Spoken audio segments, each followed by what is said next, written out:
सारे दर्शकों का स्वागत है जी। जैसे अब आपको पता है जो यूक्रेन और रशिया का युद्ध चल रहा है वहाँ पे कैसे हालात बने हुए हैं। हम डेली जो न्यूज़ की हेडलाइन पढ़ते हैं, न्यूज़पेपर की हेडलाइन देखते हैं, तो आपको पता है कैसा पैनिक माहौल इंडिया में भी खासकर है, क्योंकि इंडिया के बहुत ज़्यादा स्टूडेंट हैं वहाँ पे जो एमबीबीएस पढ़ने के लिए गए हुए हैं। तो जब हमको रात कहीं से इनका आशुतोष लाल जी का नंबर मिला, पता लगा भी ये आज रात पहुंचने वाले हैं जीरकपुर की। आपकी सोसाइटी का नाम क्या है इसका? जयपुरिया। हाँ, जयपुरिया में ये रहते हैं। तो फिर हम आज इनसे पूछेंगे वहाँ के यूक्रेन के कैसे हालात रहे हैं और कैसे ये पहुँचे हैं अब, और कितने विद्यार्थी वहाँ पे फंसे हुए हैं। तो आशुतोष जी, आपका स्वागत है जी हमारे चैनल के। पहला हमारा यही क्वेश्चन है जी आपसे, आप वहाँ पे क्या पढ़ने गए थे यूक्रेन के अंदर? मैं वहाँ एमबीबीएस करने गया था और मेरा सेकेंड ईयर चल रहा था, सेकेंड ईयर का सेकेंड सेमेस्टर। अच्छा, आप इसका मतलब आप पिछले साल गए थे? हाँ, मैं 2020 में गया था। 2020 में गया था। उसके लिए आप अपने नीट का मतलब एग्जाम आपने क्लियर किया होगा? नीट क्वालिफाई किया था, क्वालिफाई किया उसके बाद जो अगर आप नीट क्वालिफाई कर लेते हो तो आपने यहाँ पे ट्राई किया था या आपका नहीं लगा नंबर यहाँ पे? यहाँ पे एक्चुअली क्या था, यहाँ पे बहुत कोटास ये सब था, तो यहाँ एडमिशन बहुत मुश्किल था गवर्नमेंट में, और प्राइवेट की फीस बहुत ज़्यादा थे, इतना हम अफोर्ड नहीं कर सकते थे। कितना का ज़्यादा थी फीस आपको? मतलब आप समझ लिए 1.5-2 करोड़ तक था यहाँ पे। 1.5-2 करोड़ में खर्च हो जाता है। वो जो आप ये 1.5-2 करोड़ बता रहे हो, ये 5 साल का होता है पूरा? हाँ, ये पूरा 5 साल का 5 साल का पैकेज होता है। उसमें आपको मतलब ऐसे किस्तों में जैसे बोलते हैं फीस देनी पड़ती है? हाँ, मतलब 15-16 लाख पर ईयर ऐसा करके था। अब जब पिछले साल आप यूक्रेन गए तो आपका कितना खर्चा आ गया था? कितना मतलब फर्स्ट ईयर में तो फीस कितना अराउंड 7-8 लाख लगी थी, और फिर उसके बाद और सेकेंड ईयर अराउंड इतना ही लगा है। अच्छा, मतलब काफ़ी कम है यहाँ से? हाँ, काफ़ी कम है, और वहाँ पे कैसा है कि काफ़ी मतलब अच्छा है, भीड़ कम है वहाँ पे। अच्छा, भीड़ कम है, मतलब स्टडी का माहौल है? हाँ, स्टडी का माहौल है वहाँ पे। अच्छा, आपने फर्स्ट ईयर क्लियर कर लिया था? हाँ जी, सेकेंड ईयर आपका सेकंड चल रहा ईयर, था? हाँ। 5 साल का ये कोर्स होता है? 6 साल का कोर्स। 6 साल का कोर्स होता है जो अच्छा ये बताओ, जहाँ आप मतलब यूक्रेन बहुत बड़ा है, आप यूक्रेन की कौन सी जगह में आपने ये एमबीबीएस कर रहे थे आप? मैं था डिनिप्रो में, जो एकदम ईस्ट साइड पे आती है सिटी। डिनिप्रो। डिनिप्रो? हाँ जी। ये रशिया के बॉर्डर के पास में आती है और खारकीव के पास में आती है? हाँ, खारकीव के पास में ये जगह। कितनी दूर पड़ती है खारकीव से 2 घंटे दूर है, 2-3 घंटे दूर। 2-3 घंटे दूर है? हाँ जी। तो आपके साथ और कितने इंडियन स्टूडेंट पढ़ते थे वहाँ पे? हम टोटल 490 थे ये पॉइंट पे, बाकी सब पहले निकल गए थे। अच्छा, पहले निकल गए थे। हाँ, तो इस पॉइंट पे 490 थे? 490 थे, हाँ। मतलब वो जो 490 में कितनी गिनती पंजाब की थी या ऑल इंडिया से 490 आप कैलकुलेशन कर रहे हो? मतलब मोस्टली तो हरियाणा पंजाब की थे। मोस्टली हरियाणा पंजाब हाँ हाँ, बट वो पहले निकल गए थे। के? ओके। हाँ, तो हम लोग ही थे जितने थे, मतलब ऑल ओवर इंडिया के थे। इतना कुछ मेरे को एक्यूरेट रेशियो पता नहीं कितने थे, बट हम सारे ही थे वहाँ पे। ना, जब आपको पता लगा था इसके बारे में भी, ये यूक्रेन को रशिया का ये विवाद बढ़ता चला जा रहा है, जंग के आसार आपको पता लग गया था, तो आपने उस वक्त ट्राई नहीं किया वापस आने का यहाँ पे? हमने एक्चुअली ट्राई करा था, बट हमारा जो डीन ऑफिस था वो उसने कहा था ऐसा कुछ होएगा नहीं, ये हर साल का है। तो अच्छा, हर साल का है? हाँ, क्योंकि वहाँ हर साल रहता है ये इंडिया, मतलब जैसे यहाँ कश्मीर और इंडिया का है, वैसे ही वहाँ पे रहता है इंडिया, रशिया और इसका यूक्रेन का। जो ना आपने नाम बताया डिनिप्रो, क्या नाम बताया आपने? डिनिप्रो। हाँ जी। तो ये रशिया के बॉर्डर से कितनी दूर पड़ता है? रशिया के बॉर्डर से तो दूर है, बट जहाँ डोनेट्स नाम सुना रहेगा आपने? डोनेट्स, हाँ। हाँ, तो वहाँ पे रशियन ट्रुप थी, और ये कुछ 190 किलोमीटर दूर था डोनेट्स से। हाँ, और तो जो एक्चुअली कुछ पार्ट बोलते हैं ना, ईस्ट और वेस्ट पार्ट, इस ईस्ट पार्ट में ज़्यादा प्रो रशियन रहते थे और या यूक्रेनियन ज़्यादा रहते थे? ऐसा तो पता नहीं, बट जो जिस एरिया में हम थे वहाँ पे मोस्टली रशियन सपोर्टर्स थे, क्योंकि वो एकदम ईस्टर्न पार्ट था। अच्छा, वो रशियन सपोर्टर थे? हाँ हाँ हाँ, बट अभी वॉर के टाइम में तो सब साथ ही में आ गए हैं, कि जैसे जो ईस्ट वेस्ट साइड है वहाँ पे यूक्रेनियन ज़्यादा चलती है, और जिस साइड में हम रहते हैं वहाँ पे यूक्रेनियन भी चलती है और रशियन लैंग्वेज भी चलती है, ऐसा है। तो आपको जब पता चला भी अब जंग शुरू हो गई है, तो आपने पहला कदम क्या उठाया वहाँ पे? आपने मतलब हाई कमीशन से या आपने यूनिवर्सिटी वाले सीनियर से बात की भी हमने जाना है? हमने ये प्लान बनाया था कि हम सिटी छोड़ के जाने वाले हैं। अच्छा, सिटी छोड़ के कहाँ जाने वाले हैं? वेस्ट साइड, जहाँ पे वॉर नहीं, जहाँ पे वॉर नहीं है। क्योंकि मोस्टली ईस्ट साइड ही लड़ाई हो रही थी, तो हम वेस्ट साइड निकलने वाले थे, बट ये हुआ कि हम ये कि हमें ट्रेन कुछ मिल नहीं रही थी, ट्रेन सब बहुत रश था, तो हमने ये डिसाइड किया कि हम जहाँ हैं वहीं सेफ है, क्योंकि हमारी सिटी पे तब तक कुछ हुआ नहीं था। एक दो मिसाइल्स गिरी थी बट उसके आगे कुछ नहीं हुआ। आपने वो देखी थी मिसाइल गिरती? हाँ, आवाज़ आई थी और हम बंकर्स में थे वो टाइम। और उस टाइम बंकर में थे? जो बंकर था आपका, जिस जगह पर रहते तो हाँ, उसके वहीं नीचे? पे वहीं पे मतलब वो हर घर में एक बंकर बना होता हाँ है? हाँ, वहाँ पे बंकर्स बने रहते हैं हर अच्छा, उसका मतलब यही पर्पस यही होता है बंकर का, जैसे हम बेसमेंट बनाते हैं हो गया या कुछ भी होगा उसके लिए अवॉइड करने के लिए। अवॉइड करने के लिए? हाँ, बंकर्स रहते हैं वहाँ पे। और हमारा जो हॉस्टल है, जो यूनिवर्सिटी है, सब वर्ल्ड वॉर टाइम की बनी है, तो इसके लिए वहाँ पे बंकर्स तो है ही। अच्छा, वर्ल्ड वॉर टाइम की बनी हुई हाँ, है? तो second world war world war two जब यूएसएसआर था, लोग ने ऐसे बना के रखा है बना के कि रखा पूरे यूक्रेन में ही बंकर बना क्योंकि हुआ तब तो यूक्रेन रशिया में था, तब तो यूएसएसआर था, तो इनने तो तैयारी करके रखी थी सारी बंकर्स की, तो वही सब बंकर्स थे ये टाइम खुले थे। आपका यूनिवर्सिटी का नाम क्या था जहाँ से आप एमबीबीएस कर रहे थे? Dnipro medical university. Dnipro medical university. वहाँ से सिर्फ इंडिया के स्टूडेंट थे या और कंट्री के और स्टूडेंट? कंट्रीज के भी थे। मोस्टली मतलब ज़्यादा इंडियन थे? नहीं, मोस्टली यहाँ पे अरबी ज़्यादा थे। अरबी ज़्यादा थे? हाँ जी।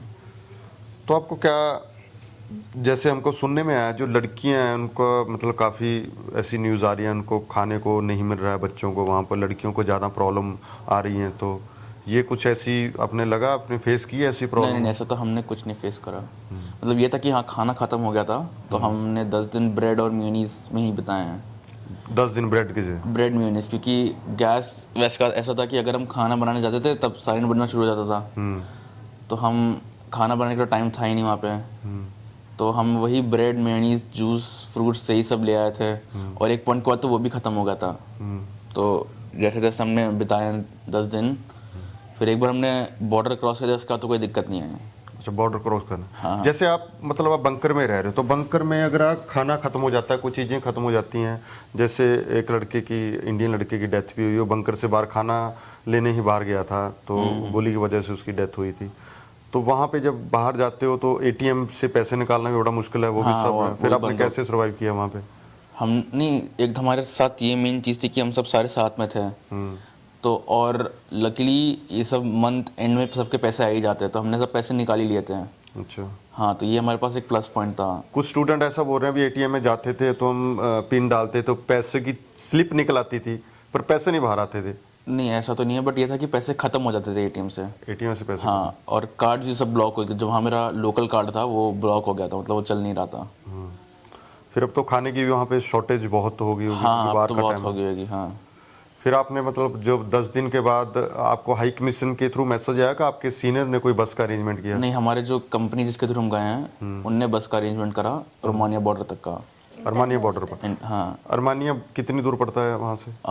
1500 किलोमीटर था, हमको 24-25 घंटे लग गए थे पहुँचने में, क्योंकि हम डिनिप्रो आता एकदम ईस्ट साइड पे और हमें जाना था बिल्कुल वेस्ट में। अच्छा। और इसी वजह से हमको पहले बस नहीं मिल रही थी, क्योंकि वॉर, पूरा सिटी वॉर जोन था ही पूरा यूक्रेन, तो जाने का बहुत बड़ा रिस्क था। तो हम अपने रिस्क में निकले थे। मेन काम था इंडियन फ्लैग का, क्योंकि हमने बसेस पे हर जगह इंडियन फ्लैग लगा दिया था। अच्छा, जब वो इंडियन फ्लैग लगा आपकी बसों पे देखते थे तो वो रोकते नहीं थे बसों को? हाँ, एक दो दफ़ा चेकिंग हुई थी, बट इतनी चेकिंग नहीं हुई थी जितना नॉर्मल लोगों की हो रही थी चेकिंग। जो चेकिंग होती है वो यूक्रेनियन फौज करती है या रशियन? यूक्रेनियन फौज कर रही थी, उन्होंने चेकिंग की? हाँ हाँ। मतलब आप वाया, लोग पोलैंड से आ रहे हैं, हंगरी से आ रहे हैं, आप वाया अर्मीनिया से आए हो? नहीं, मैं आया हूँ रोमानिया से। रोमानिया से? हाँ जी। तो आपको मतलब रास्ते में आपके साथ जो कितने लोग आए हैं जिस वक्त, जो लेटेस्ट आप कल फ्लाइट आई है जिसमें आप आए हो? हम कितने थे, 150-200 लोग थे। मतलब वहाँ जाके, रोमानिया जाके सब अलग अलग हो गए थे, कोई एक शेल्टर में, कोई दूसरे शेल्टर में, क्योंकि वहाँ पे 3-4 शेल्टर थे, तो सब शेल्टर्स में बढ़ गए थे। तो जो हमारे शेल्टर के लोग थे वो सारे निकल आए हैं कल की फ्लाइट से।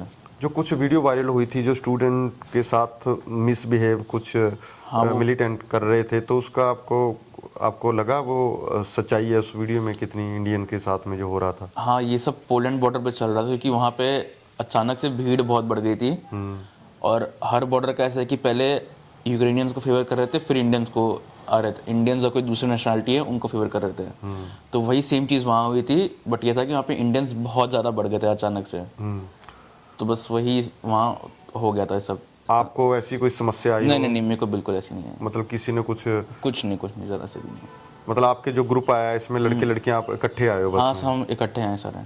मतलब एक ये भी कहने को मिल रहा है, जब बस का कुछ पेरेंट्स बता रहे हैं, जीरकपुर से ही हैं, तो वो बोल रहे भी हमारी जो लड़की है उससे $500 मांगे हैं उन्हें एक बस का किराया। ऐसा भी कुछ हुआ है? अभी कई गुना रेट उन्होंने बसों का बढ़ा दिया है।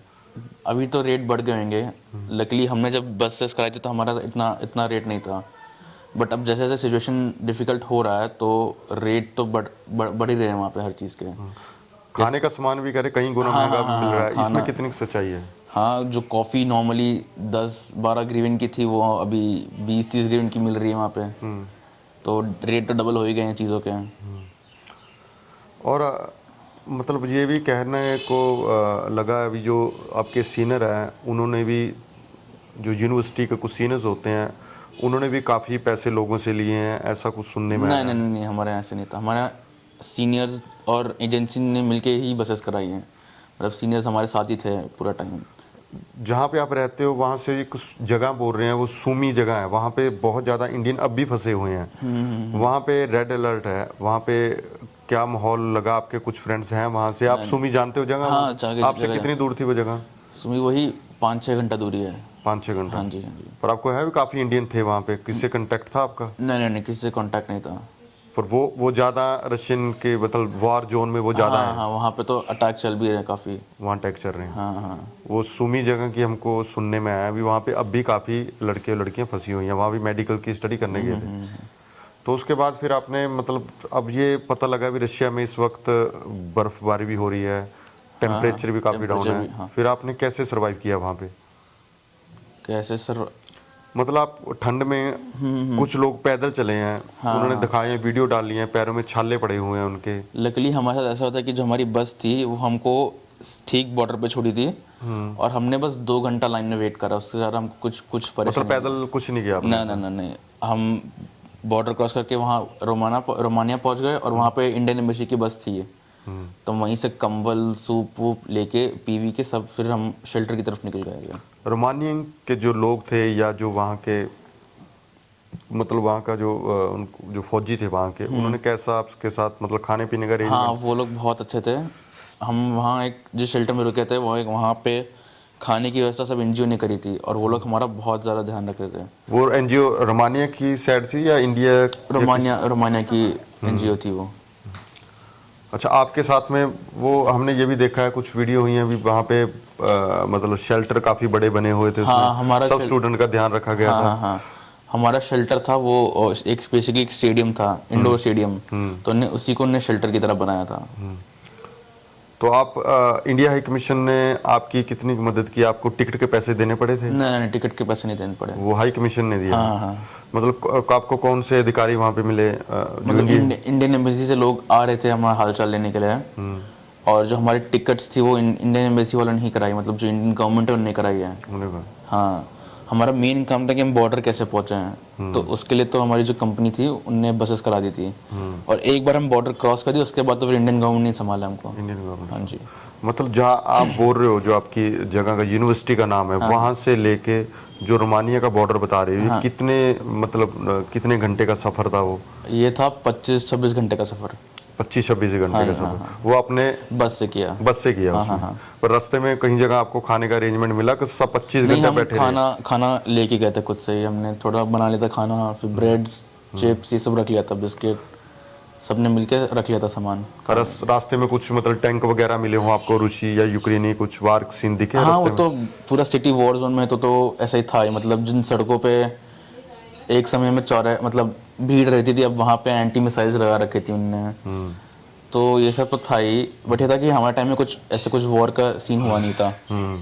हाँ, तो कुछ यूनिवर्सिटी ये भी बता रहे हैं अभी, वो ये बता रहे हैं यूनिवर्सिटी वाले भाई, जो लड़के यहाँ पे अपनी पढ़ाई छोड़ के आए हैं, जैसे आपका अब बोल रहे 6 साल की आपकी डिग्री थी, तो वो बोल रहे हैं भी अब लड़के बोल रहे हैं भी मार्च में फिर ऑनलाइन क्लासें फिर स्टार्ट हो जाएंगी, ऐसा यूनिवर्सिटी ने बोला है। अब ऐसा हमको ही बोला है, बट पता नहीं, अब लगता है कि क्लास अभी जल्दी शुरू होगी। अच्छा, आपकी यूनिवर्सिटी ने कहा है आपको? हाँ, कि कुछ एक पॉइंट के बाद से क्लास ऑनलाइन रहेगी। अब वो पता नहीं ऐसा रहेगा कि नहीं रहेगा। अब मोस्टली तो 1-1.5 महीना तो छुट्टी है, उसके बाद अगर होप तो सब ठीक हो जाए तो या तो हम वहीं जाएंगे या तो क्लास ऑनलाइन चलेगी।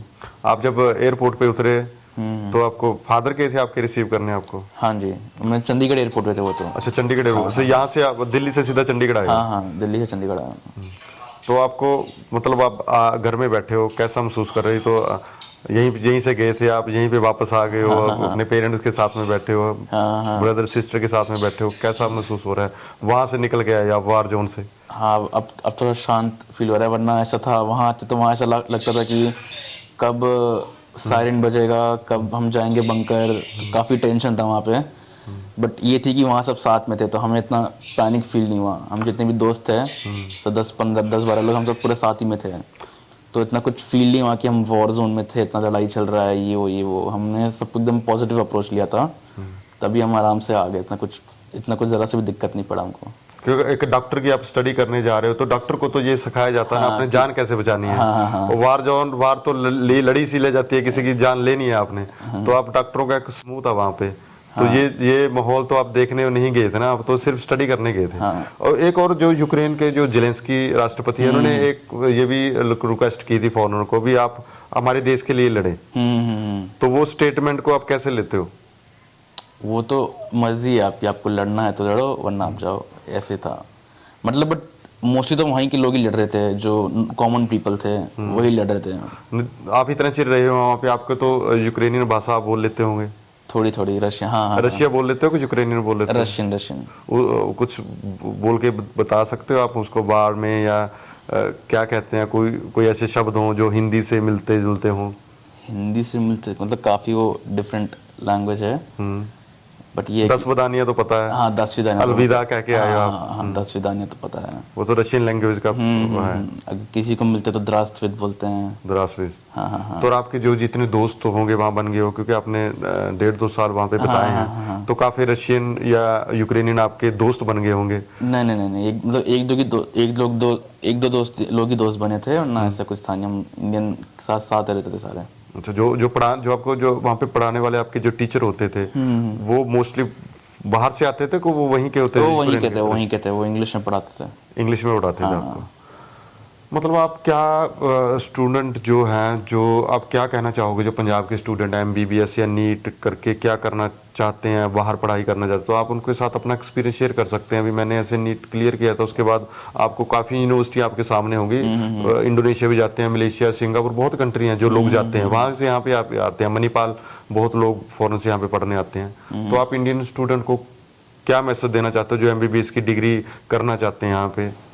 उनके लिए क्या फीचर हो सकता है, या यहीं पे ही कुछ ना कुछ गवर्नमेंट को कुछ करना चाहिए हमारे जो स्टूडेंट हैं? गवर्नमेंट सीट्स बढ़ा सकती है तो बहुत ही अच्छा होएगा।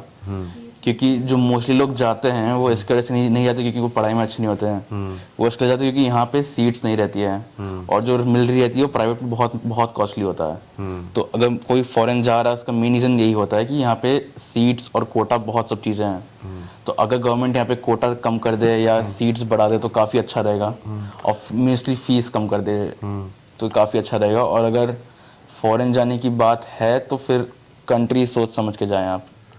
हम बात करते हैं आशुतोष लाल जी के, माता जी भी हमारे साथ में बैठे हैं, उनसे पूछेंगे भी जो पिछले दिन जब आपको एक खबर पता चली भी वहाँ पे रशिया और यूक्रेन में युद्ध शुरू हो गया है, तो आपने पहला रिएक्शन कैसा रहा? आपने फ़ोन पे बात की या किसी एम्बेसी से कॉल करने को कहा? जी, जब 24 को एक्चुअली हम सो रहे थे तो सुबह ही अर्ली मॉर्निंग फ़ोन आया, इस आशुतोष का ही अर्ली मॉर्निंग फ़ोन आया कि माँ ऐसा हुआ है। तो पहले मुझे लगा कि ये तो वैसे भी मजाक करता रहता है, तो मुझे तो विश्वास ही नहीं हुआ। फिर कानपुर से मेरे भाई ब्रदर का फ़ोन आया कि कहाँ है हर्षु, कहाँ है, तो इसका निकनेम हर्षु है। तो हम बोले हर्षु तो यूक्रेन में हो, तो अभी आया नहीं। और इसका जो कज़िन ब्रदर था वो कानपुर से गया था, वो 4th ईयर में था, वो 2 दिन पहले ही आ चुका था। तो उसने इससे भी बोला कि भाई चल, तो क्यों रुका हुआ है ऐसे करके। तो इसने बोला कि नहीं, टीचर ने बोला कि उसका ऑनलाइन क्लास था। बोला नहीं, मेरे टीचर ने बोला कि ऑफलाइन क्लास है, इसलिए तुम लोग को नहीं जाना, जाओगे तो तुम लोग को सेमेस्टर बैक कर देंगे, फीस दे कर जाओ, ऐसा कुछ बोला। तो ये बोला कि माँ हम, तो उससे बोला कि नहीं भाई तुम जाओ, हम, इसका 27 का हो गया था बाद में टिकट कि हम 27 को आते हैं, और अभी तो सब कुछ नॉर्मल चल रहा है। लेकिन फिर ये लोग बोलने लगे नहीं हो रहा। फिर हमने सुबह उठा, टीवी खोल लग के देखा, फिर हमको लग गया, फिर तो बहुत ही हालत ख़राब हो गई कि कैसे अब निकल पाएगा क्या। तभी बोला कि नहीं माँ, एक ही सुबह खाली एक ही मिसाइल का वो हुआ है।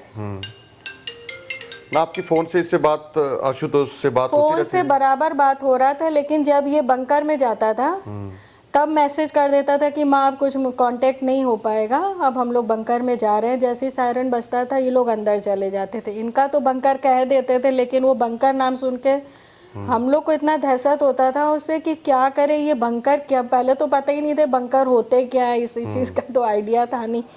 फिर इसने वीडियो भेजा, माँ ऐसा बंकर है ये करके। फिर लगा कि चलो ठीक है, कैसे भी करके अब लाइफ तो सेव करनी है। तो बोलने लगा माँ खाने को भी प्रॉब्लम हो रहा, सबसे बड़ी बात ये होगी इसके पास पैसे नहीं थे, एटीएम में कार्ड चल नहीं रहा, तो कुछ पैसे नहीं थे। तो हमने बोला ठीक है कैसे भी करके मैनेज करो। उसके बाद तो हम लोग बस भगवान की पूजा, मंदिर, वो सब करके दिन काटा। मतलब डेली आपसे बातचीत होती थी इनकी? डेली बात होती थी।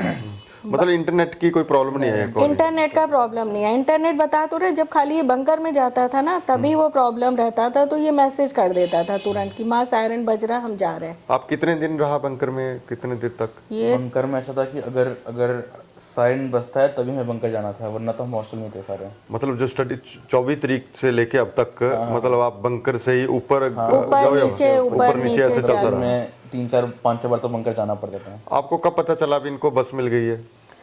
ये हमको पता लगा है शिवरात्रि वाले दिन 1 तारीख को।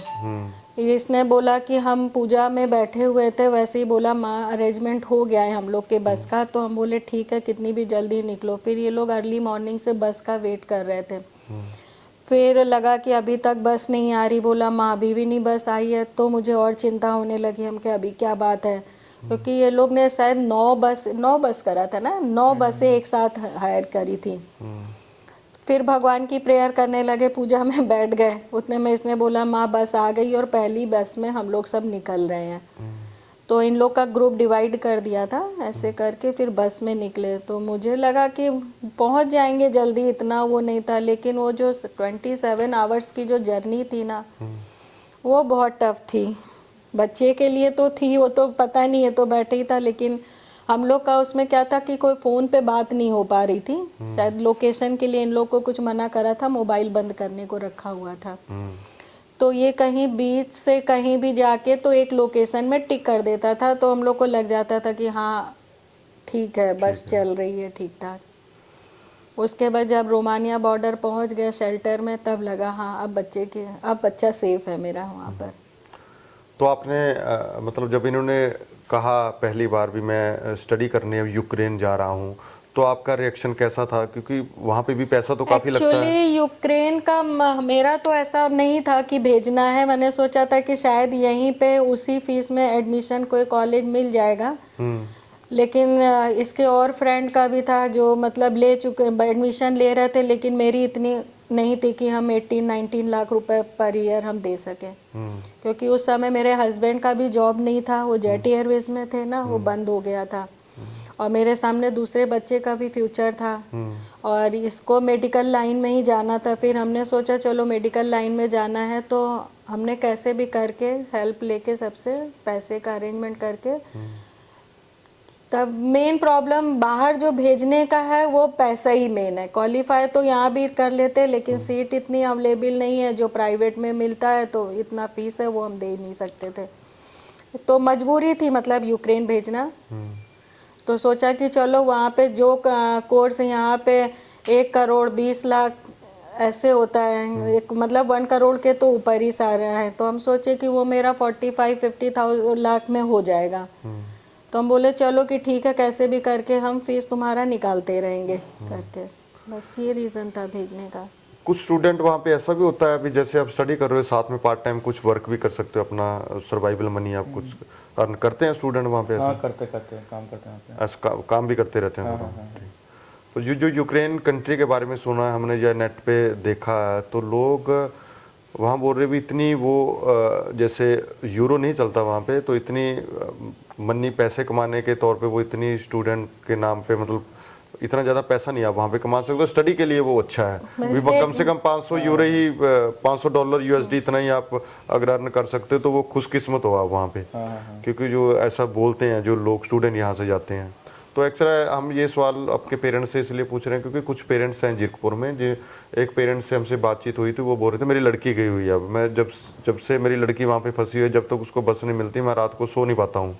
जैसे नहीं, ये वहां से परेशान थे तो ये भी जब कोई न्यूज़ देखते तो आप भी नहीं, हम लोग तो एक भी रात नहीं सोए, रात दिन क्या कोई नींद आती ही नहीं थी, बस आँख से ऐसे ही आंसू गिरता रहता था, बस भगवान से प्रेयर करते थे किसी भी तरह बस बच्चा वहाँ से निकल के आ जाएगा।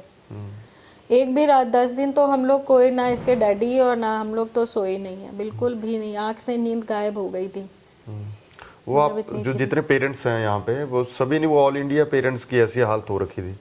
पर हम ये समझ सकते हैं हर पेरेंट्स का, बच्चे सबके एक जैसे ही होते हैं, बस अब भगवान से प्रेयर कर रहे हैं कि जितने भी बच्चे जो वहाँ पे हैं अभी भगवान बस वापस आए कैसे भी करके, क्योंकि एक पेरेंट्स का दर्द जो है ना, माँ तो सब बराबर है, चाहे जिसकी माँ हो जिस बच्चे की भी, तो हम वो समझ सकते हैं दर्द कैसे बर्दाश्त के वो बाहर था दर्द। तो ये थे हमारे साथ में स्टूडेंट और उनके माताजी से हमारी बातचीत हुई है। उन्होंने बताया है भी कैसे यूक्रेन के हालात थे, तो कैसे हमने ये 10 दिन गुजारे हैं। तो कुछ और भी स्टूडेंट अभी वहाँ पे फंसे हुए हैं। एक जगह का बार बार हम जिक्र कर रहे हैं, सुमी, वहाँ की हमको सबसे ज़्यादा इन्फॉर्मेशन ही मिल रही है। अभी हमारे बच्चे वहाँ पे फंसे, वहाँ पे अभी तक कोई बसें नहीं पहुँच पाई है। यहाँ से बच्चे निकलने में बड़ी दिक्कत आ रही है उनको वहाँ पे। तो हम और भी कहीं जो जीरकपुर या मोहाली से जो स्टूडेंट हैं, जो हमारे एपिसोड होंगे उनसे हम ज़रूर जाके मिलेंगे और सरकार से ये दरख्वास्त करेंगे हम भी, जो हमारे बच्चे इतनी बड़ी बड़ी फीसें पे करके वहाँ पे पढ़ने जाते हैं, तो अगर वो उसी कम में जो इनका इंडिया में मिल जाए तो वो बेस्ट है। अगर वो ही हमको पैसे में यहाँ पे इंडिया पे मेडिकल मिल जाती है तो कोई भी पेरेंट्स अपने बच्चे को बाहर नहीं भेजेगा पढ़ने के लिए। तो हर सरकार से भी यही उम्मीद है कि आप लोग भी यही सुविधा सब यहाँ पर कर दे। सुविधा क्या मतलब, फीस मेन है, वो ही फीस वो यहाँ पे कर दे तो सब बच्चे यहीं पे रह के अपना पढ़ेंगे।